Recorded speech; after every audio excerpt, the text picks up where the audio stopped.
பார்த்துட்ருக்கோம். The least number when divided by 12, 16, 24, 36 leaves a remainder 7 in each caseன்னு கொடுத்துருக்காங்க. 12, 16, 24, 36 வகுப்படும் போது ஒவ்வொரு முறையும் 7ஐ மீதியாக தரக்கூடிய மிகச்சிறிய மதிப்புடைய என்னன்னு கேட்டிருக்காங்க.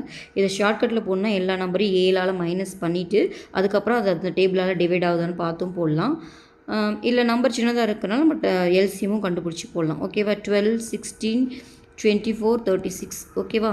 இதுக்கு எல்சிஎம் கண்டுபிடிக்கலாமா? 4 டேபிள் எல்லாமே வருமா? இது வந்து என்னன்னு 3, 4, 6, 9ன்னு வருது. திரும்ப 3 டேபிளில் போட்டிங்கன்னா 1, 4, 2, 3ன்னு வருது. ஓகேவா? திரும்ப 2 டேபிளில் போட்டிங்கன்னா 1, 2, 1, 3ன்னு வருது. திரும்ப 3 டேபிள் போட்டிங்கன்னா 1, 1, 3, 1, 1, 2, 1 வரும். திரும்ப 2 டேபிள் போட்டிங்கன்னா 1, 1 வரும். ஓகேவா? அப்போ எல்சிஎம் பார்த்திங்கன்னா